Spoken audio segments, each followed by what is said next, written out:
1 Corinthians 9. Am I not free? Am I not an apostle? Have I not seen Jesus our Lord? Are not you my workmanship in the Lord? If to others I am not an apostle, at least I am to you. For you are the seal of my apostleship in the Lord. This is my defense to those who would examine me. Do we not have the right to eat and drink?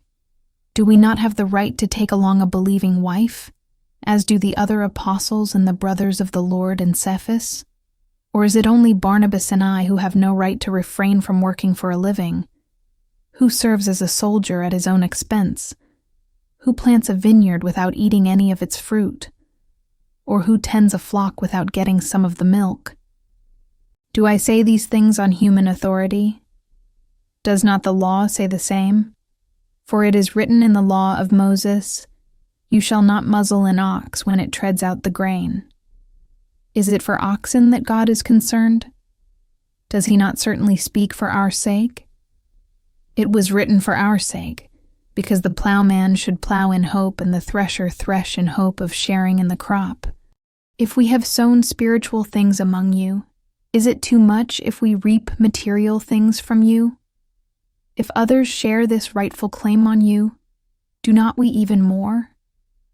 Nevertheless, we have not made use of this right, but we endure anything rather than put an obstacle in the way of the gospel of Christ. Do you not know that those who are employed in the temple service get their food from the temple, and those who serve at the altar share in the sacrificial offerings? In the same way, the Lord commanded that those who proclaim the gospel should get their living by the gospel. But I have made no use of any of these rights, nor am I writing these things to secure any such provision. For I would rather die than have anyone deprive me of my ground for boasting. For if I preach the gospel, that gives me no ground for boasting. For necessity is laid upon me. Woe to me if I do not preach the gospel. For if I do this of my own will, I have a reward, but if not of my own will, I am still entrusted with a stewardship. What then is my reward? That in my preaching I may present the gospel free of charge, so as not to make full use of my right in the gospel. For though I am free from all, I have made myself a servant to all, that I might win more of them. To the Jews I became as a Jew, in order to win Jews. To those under the law I became as one under the law, though not being myself under the law, that I might win those under the law.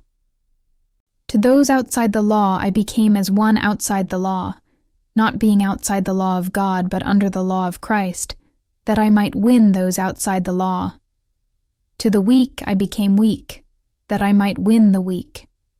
I have become all things to all people, that by all means I might save some. I do it all for the sake of the gospel, that I may share with them in its blessings.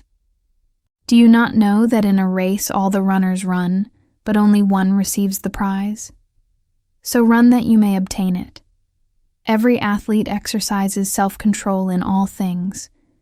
They do it to receive a perishable wreath, but we an imperishable. So I do not run aimlessly. I do not box as one beating the air, but I discipline my body and keep it under control, lest after preaching to others I myself should be disqualified.